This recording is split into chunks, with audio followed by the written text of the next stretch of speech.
welcome to 5-inch Floppy on GameArena.com.au. I'm Junglist, and it's great to be back. Not only is the first episode back of a Season 3, it's also our 100th episode. We like to do some special stuff on every milestone episode, and this week is no different.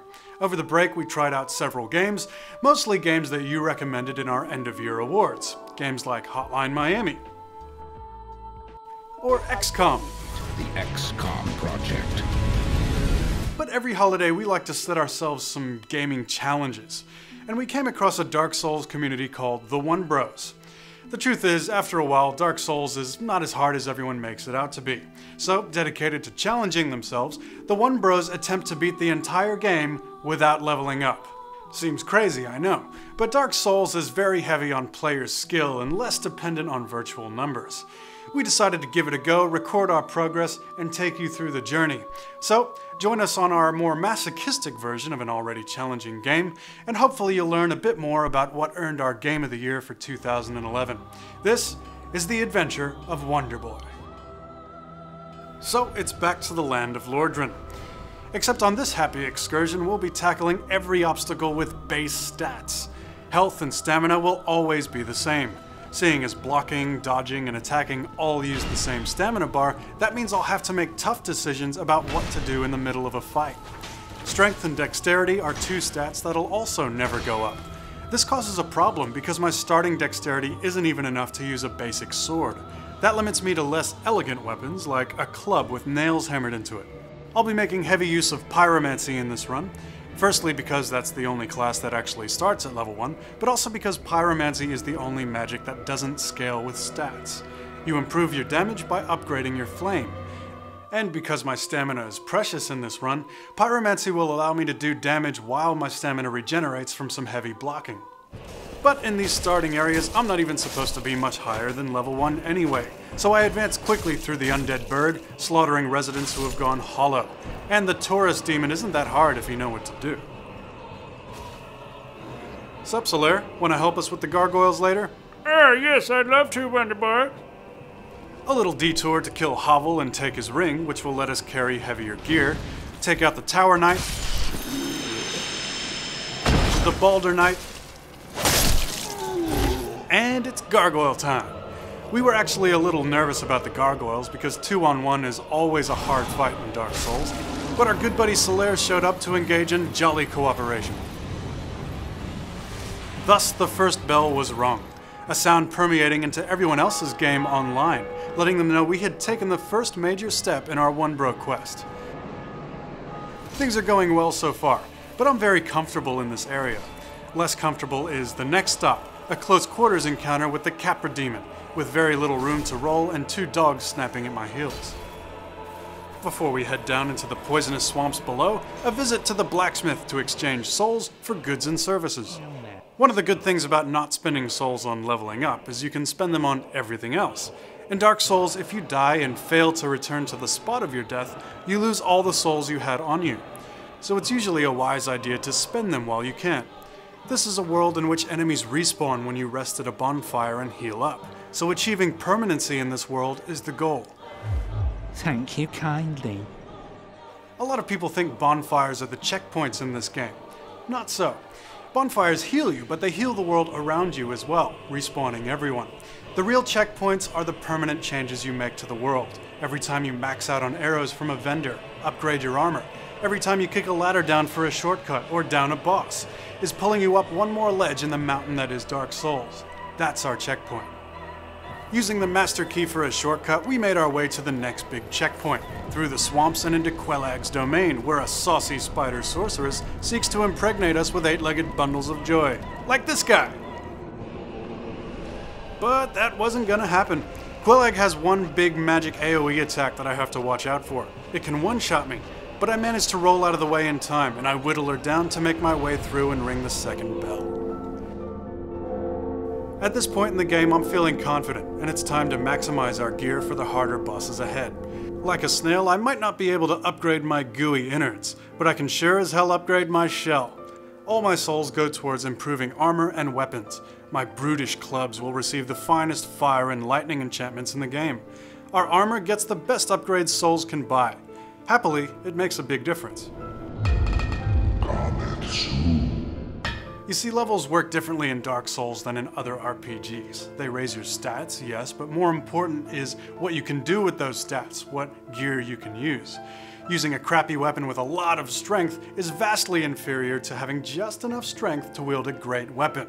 Just like having barely enough strength to hit the button on a nuke is so much better than wielding a cricket bat with the strength of 100 men. I use the term better loosely, obviously. So, by spending souls like they're about to crash on the market, the result is the most twinked out traveler the game's ever seen. A lot in the game can still one-shot Onederboy, but at least he's doing some damage. And now it's time to get serious and take on the major bosses. Before leaving to see what was wrong with his empire, Lord Gwyn entrusted part of his soul to the 4 kings of New Londo, a city that was later flooded to contain the Abyss, a threat they didn't understand. It now falls to Onederboy to deal with that threat. It means first traveling through a city of ghosts, whom I can only kill after I intentionally curse myself, and then unflooding this massive watery grave to take on the horrors of the lower level. Once I'm in, each king in this boss fight spawns on a timer. Fail to kill the kings fast enough and you'll be dealing with 2 at once. Not a good idea. Most fearsome is their grab attack. Not only does it take off 60% of my poor 1 bro health bar, the time it takes is agony. Every second is another closer to being double teamed by kings. Luckily, undeads are weak to fire, making my fire club and pyromancy very useful. But I only have 8 of my favorite fire spells. My first plan is to spread my spells out, 2 bursts of flame on each. But then I notice some spawn quicker than others. The second spawns very fast, meaning I have to waste the first quickly. But after that, it's a bit more relaxed. I kill the middle 2 kings with just my fire club and end up with a good number of flame spells at the last king, and put a quick end to what's supposed to be one of the hardest fights in the game.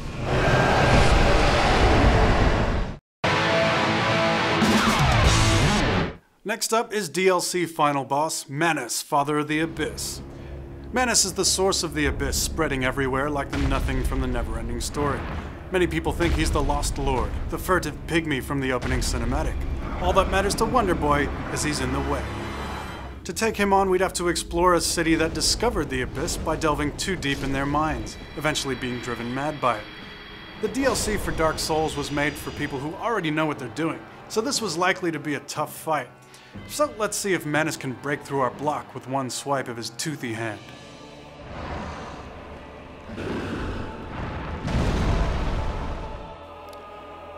Right, let's think about this one. In order to get the hang of this boss, we do an evasion run with no attacking. We've never killed Manus before, and it probably won't happen in just a few goes, so this is to take the time to get to know his attacks, and the exact timing necessary for our rolls. From the evasion run, we can take away a few things. First, Manus attacks frighteningly fast. It's so fast, blocking or rolling will be a serious drain on stamina. Second, as soon as he starts doing magic attacks, they go straight through our shield and are really hard to dodge. Third, we're doing next to no damage to him anyway. That means we'll have to use one of the most risky strategies in the game. A ring called the Red Tearstone Ring drastically increases damage when you're on your last bar of health.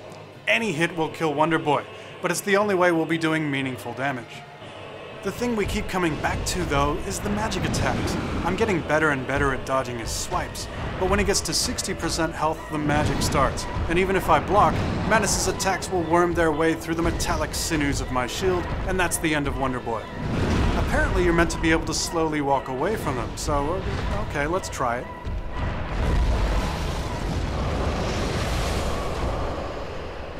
Oh, no, that didn't work. Okay, let's try again. Oh, no. I'm just gonna have to get better at dodging it. I don't know what else to do. It needs to be a flawless run anyway, so there's not much use for armor, so we strip down and make sure we're under 25% of our weight limit. Why is that important? It means we'll have a nice light roll, giving us more invincibility frames and going farther while doing it. Very useful if Manus decides to go on a tantrum. And in the Black Cave before, we found another fire spell very similar to our favorite.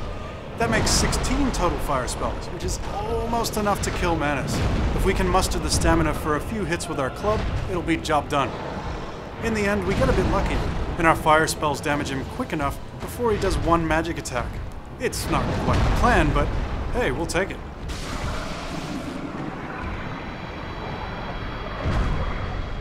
We want to kill every single boss in the game in this run as a level 1, so there are just a few bits and pieces to clean up at this point, and we venture into the painted world of Ariamis.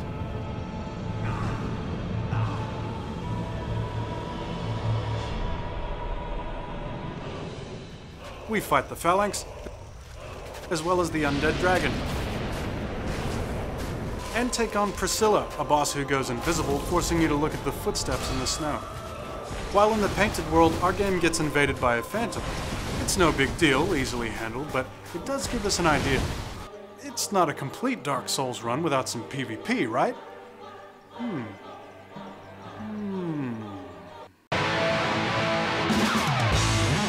Ah yes, if there ever was a benefit to being a level 1, it's the ability to invade level 1s.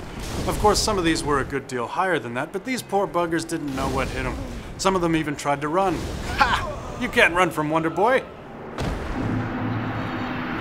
And that left one boss, Gwyn, Lord of Cinder.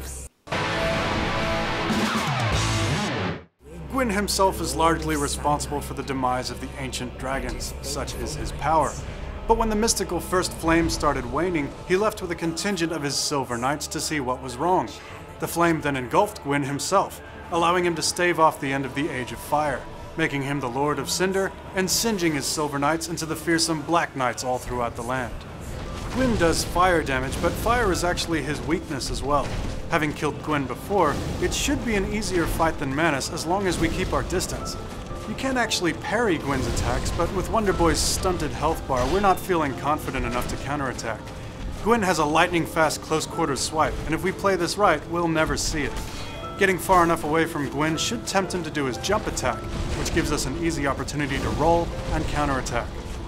Eventually, we get Gwyn down to a few bars, and it's these moments in Dark Souls when your heart really starts pounding. It's so easy to make dumb mistakes at this stage in the fight. On the outside, you're intensely focused. On the inside, you're screaming, "Don't screw up! Don't screw up! Don't screw up! Don't screw up! Don't screw up! Don't screw up!" We screwed up.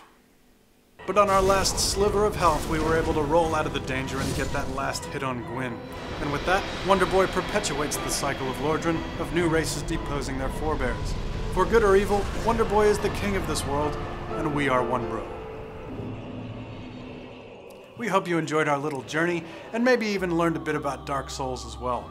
We tried to capture the amount of problem solving that goes into each boss fight, and if you're thinking about your own Onederboy run, we highly recommend it. It was a very enjoyable experience, and by far the hardest part was the DLC.